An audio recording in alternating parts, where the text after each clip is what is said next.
के सबसे खतरनाक हथियार हैं। 200 लोगों ने एक सैनिक का रेस्क्यू किया है। ये एक ऐसा ऑपरेशन था जो दुनिया में इतिहास में इससे पहले कभी नहीं देखा। अमेरिकी सेना ने अद्भुत साहस दिखाया है।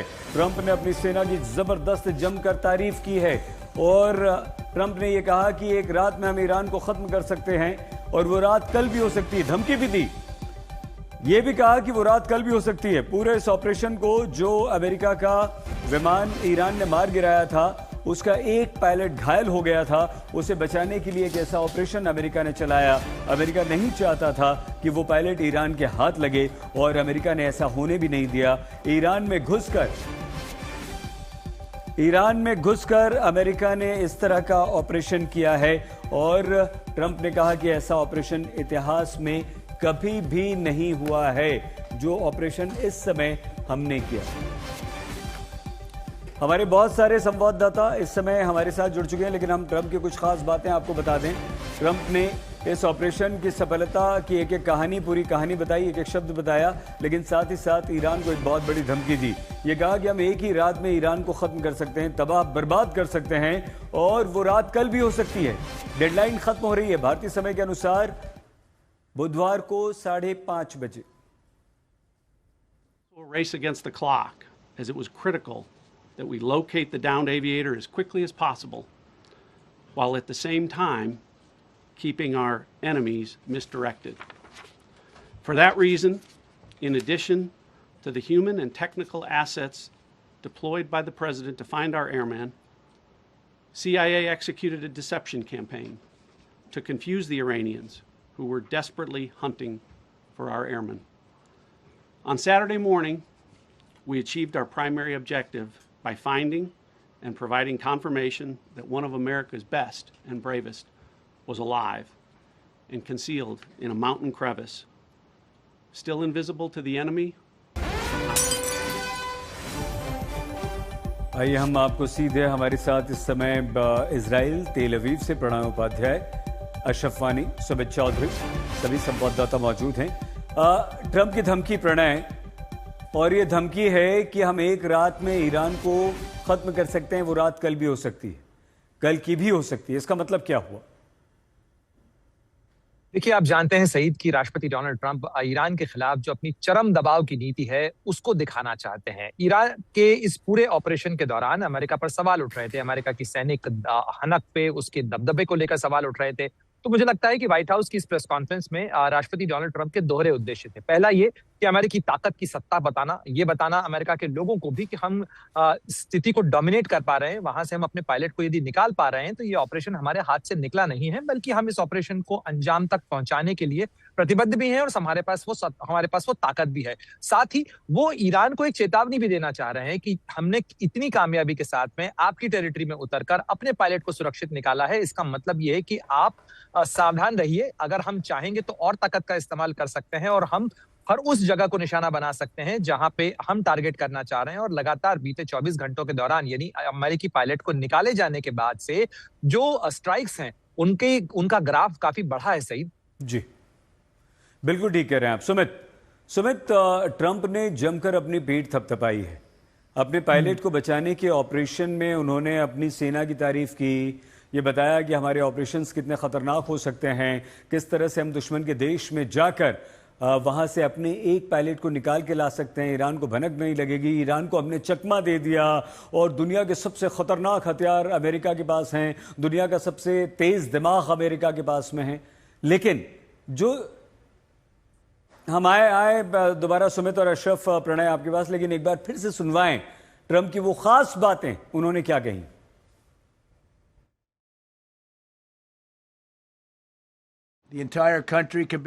पूरे देश को एक ही रात में अपने कब्जे में लिया जा सकता है और वह रात शायद कल ही हो। विमान के दोनों चालक दल के सदस्य विमान से सुरक्षित बाहर निकल गए और ईरानी धरती पर सुरक्षित उतर गए। मुझे फौरन एक फैसला लेने के लिए कहा गया। मैंने अमेरिकी सेना को आदेश दिया कि हमारे बहादुर सैनिकों को वापस घर लाने के लिए जो भी जरूरी हो वह करें। ये एक जोखिम भरा फैसला था, क्योंकि 1 या 2 की जगह 100 लोग मारे जा सकते थे, लेकिन अमेरिकी सेना में हम किसी भी अमेरिकी को पीछे नहीं छोड़ते। सुना ट्रंप को आपने। और सुमित, जो सवाल हम आपसे पूछ रहे थे और प्रणय ने जो बात कही थी कि ट्रंप ने दुनिया को और ईरान को यह संदेश भी दे दिया कि अगर हम अपने एक सैनिक को बचाने के लिए 200 हमारे सैनिक भेज सकते हैं, सैकड़ों एयरक्राफ्ट्स भेज सकते हैं, हेलीकॉप्टर्स भेज सकते हैं, खतरा मोल ले सकते हैं, तो आपको एक रात में तबाह बर्बाद भी कर सकते हैं। क्या संदेश था सुमित ट्रंप का? मौका डोनाल्ड ट्रंप ने बहुत खास तरीके से या बहुत अच्छे तरीके से इस्तेमाल किया, मैं इसको ये कहूंगा स्वाजीत, क्योंकि अगर आप देखें दो महत्वपूर्ण चीजें थी जो इस समय अमेरिका के ऊपर सवाल खड़े हो रहे थे। पहला ये उनकी ऑपरेशनल कैपेबिलिटीज को लेकर कि आखिरकार अमेरिका जो सुपर पावर है उसकी ऑपरेशनल कैपेबिलिटीज ऐसी नहीं है कि वो एयरफोर्स हो जाने के बाद, मतलब ईरान के पास ना तो एयरफोर्स है ना नेवी है, फिर भी लगातार वहां उसके एयरक्राफ्ट को मार गिराया जा रहा है, तो ऑपरेशनल कैपेबिलिटीज पे सवाल उठ रहे थे। दूसरा सवाल उठ रहा था उनकी डिफेंस इंडस्ट्रीज को लेकर कि उनके पास बोइंग जैसे, लॉकहीड मार्टिन जैसे बेहतरीन एयरक्राफ्ट है, लेकिन फिर भी ईरान के पास जो मिसाइल है वो लगातार उनको मार गिरा रहे हैं। वो लगातार एयर डिफेंस सिस्टम्स होने के बावजूद भी, उनके पास ना के बराबर होने के बावजूद भी वो लगातार किस तरीके से इनके एयरक्राफ्ट पर अटैक कर रहे हैं। तो ये डोनाल्ड ट्रंप ने एक मौके की तरह, आप कह सकते हैं कि मौके के तौर पर इस्तेमाल किया, ये दिखाने और समझाने के लिए कि देखिए हमने सबसे बेहतरीन अपनी ऑपरेशन किया, अपनी ऑपरेशनल कैपेबिलिटीज को साबित किया। और दूसरा, उन्होंने देखिए 2 बार कहा 10 मिनट में हमने उन एयरक्राफ्ट को ठीक कर लिया, हेलीकॉप्टर्स को ठीक कर लिया जो खराब हो गए थे। तो वो दरअसल अपनी डिफेंस इंडस्ट्रीज के लेकर एक बात कह रहे थे, क्योंकि वो जानते थे कि इन लगातार अटैक्स के बाद उनकी मिलिट्री या उनकी डिफेंस इंडस्ट्रीज में सवाल खड़े हो रहे हैं कि आखिरकार दुनिया की सबसे ज्यादा टेक्नोलॉजी से भी या टेक्नोलॉजी एडवांस टेक्नोलॉजी होने वाली कंट्री के पास ऐसे एयरक्राफ्ट नहीं है जो ईरान के मिसाइलों से बच सके। तो उन्होंने उन दोनों बातों का जवाब दिया और दरअसल वो दिखाने की कोशिश कर रहे हैं कि हम ईरान पर अटैक कर सकते हैं, लेकिन वो जानते हैं कि इस समय जो चैलेंज उनके सामने खड़े हैं वो बहुत ज्यादा बड़े हैं। अशरफ, हम आपसे यही समझना चाहते हैं, इसमें कोई शक नहीं कि अमेरिका दुनिया का सबसे शक्तिशाली राष्ट्र है, उसकी सैन्य क्षमता के आगे कोई कहीं नहीं टिकता, और ईरान तो बिल्कुल भी नहीं। फिर ट्रंप ने यह भी कह दिया कि हम एक रात में ईरान को खत्म कर सकते हैं। यह भी सच है, अगर अमेरिका चाह ले तो कर दे। तो फिर ये धमकियां क्यों नहीं रहा है? और क्या ये जो डेडलाइन भारतीय समय के अनुसार बुधवार को सुबह 5:30 बजे खत्म हो रही है, उसके बाद कोई बहुत बड़ा मिलिट्री ऑपरेशन ईरान में होगा या नहीं?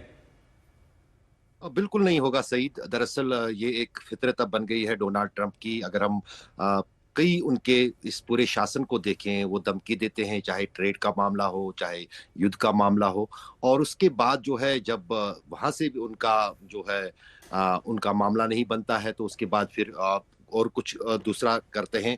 गोल पोस्ट चेंज करना तो उनकी अब आदत है। और आज भी जिस अंदाज से हमने देखा, अमेरिकी राष्ट्रपति ने जिस अंदाज से खासतौर से जिस तरह से प्रणय और सुमित ने कहा, जो सवाल उठ रहे थे, क्योंकि अगर एक पायलट का रेस्क्यू हुआ है, लेकिन कितनी बड़ी कीमत चुका के, कीमत इतनी कितनी जो है 15,000 करोड़ के विमान जो हैं उनको जो है अमेरिका कहता है कि हमने तबाह खुद किया, जबकि ईरान का दावा है कि हमने उनको मार गिराया। तो जाहिर है कि कहीं ना कहीं ये बहुत महंगा ऑपरेशन है। और पहली बार, जैसे कि डोनाल्ड ट्रंप खुद मानते हैं कि पहली बार इस तरह से हुआ है जब F-15 जैसा इतना नवीन और इतना आधुनिक जो फाइटर जेट है, उसको अगर अमेरिका की ही या अमेरिकी राष्ट्रपति की ही भाषा माने कि उसको स्ट्रिंगर मिसाइल से गिराया गया है, मिसाइल से नहीं, तो ये जो है ये कहीं ना कहीं अमेरिका की डिफेंस पोटेंशियल पर, उनकी ताकत पर एक बहुत बड़ा सवाल था, जिस पर दुनिया में चर्चाएं हो रही थी। खासतौर से जिस अंदाज से वो तस्वीरें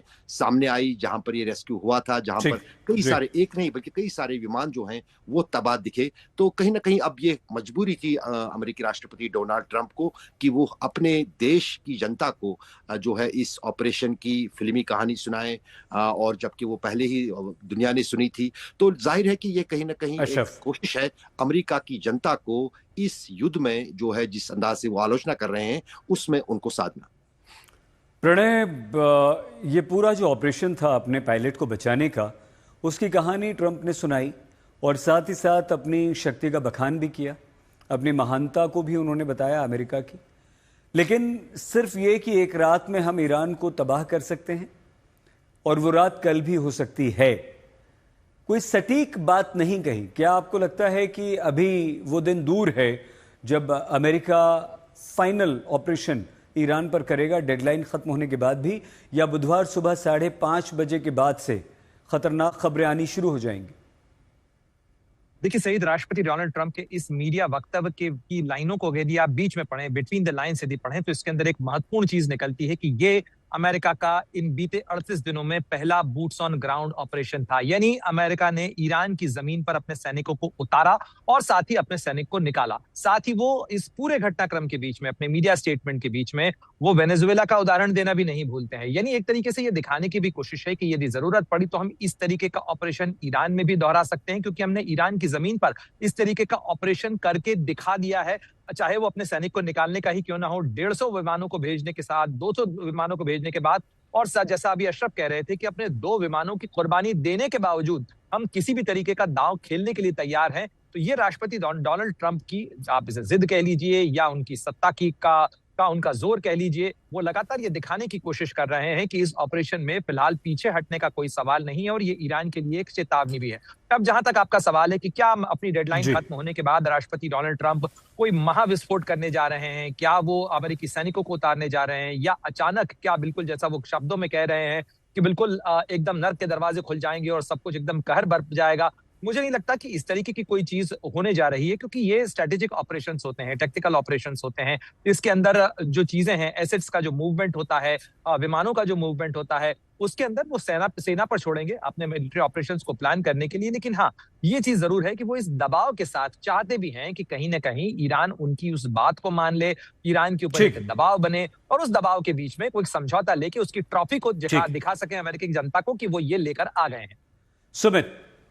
सुमित, एक इतना शक्तिशाली राष्ट्र जिसकी सैन्य क्षमता के आगे ईरान कहीं नहीं टिकता, और अगर उसका प्रमुख, उसका राष्ट्रपति आकर यह कहता है कि एक रात में ईरान तबाह, और ये रात कल भी हो सकती है, और डेडलाइन पर डेडलाइन अगर वो दिए जा रहा है, तो आखिर ऐसा क्या है कि ईरान बात नहीं मान रहा? क्योंकि अमेरिका, सुमित, ये भी कह रहा है कि एक बातचीत का दरवाजा और 48 घंटे के सीज फायर के लिए 3 देशों की मध्यस्थता भी चल रही है। क्या है आखिर ऐसा, सुमित, जो ईरान डटा हुआ है? सईद, अगर इस पूरे 38 दिनों में या 35 दिनों में अगर आप देखें कि इस पूरे जंग के अंदर एक बात तो ईरान ने साबित कर दी कि अगर अमेरिका से कोई टक्कर ले सकता है या फिर इस युद्ध को लंबा खींचने के लिए आप कह सकते हैं कि उसके पास वो काबिलियत है, तो वो ईरान के पास है। और ये ईरान के लिए आप कह सकते हैं कि भले ही ईरान की लीडरशिप को बहुत नुकसान पहुंचा हो, देश की इकोनॉमी को बहुत नुकसान पहुंचा हो, लेकिन ईरान की उस इमेज को बहुत ज्यादा आप कह सकते हैं कंसोलिडेट किया है इस पूरे इंसिडेंट ने, जो ईरान हमेशा कहता है कि हम लंबी जंग के लिए तैयार है। मुझे 1980 के वो ऑपरेशन भी याद आते हैं जब अमेरिका ने अपने कॉन्सुलेट्स के कई डिप्लोमेट्स को छुड़ाने के लिए ऑपरेशन किए थे और वो ऑपरेशन फेल हुए थे, और फिर अमेरिका को नेगोशिएशन और बातचीत के बाद ही अपने सारे डिप्लोमेट्स को करीबन 450 दिनों के बाद छुड़वाना पड़ा था। और अब वही परिस्थिति आ रही है कि ये अमेरिका के लिए एक ऑपरेशन ट्रैप हो गया है कि अमेरिका चला तो गया है, लेकिन बाहर कैसे निकले ये समझ नहीं आ रहा है। इसलिए डोनाल्ड ट्रंप एक तरफ तो बड़ी ऑपरेशनल कैपेबिलिटीज की बात करते हैं, अपनी ताकत को दिखाते हैं, लेकिन दूसरी तरफ वही लगातार ये बात कहते हैं कि देखिए ईरान के साथ हमारे नेगोशिएशन चल रहे हैं। और आप कमाल की बात देखिए कि 35-38 दिनों के अंदर अमेरिका ही वो पहली कंट्री है जो दोनों युद्ध के अंदर हमेशा कहता है कि देखो नेगोशिएशन चल रही है,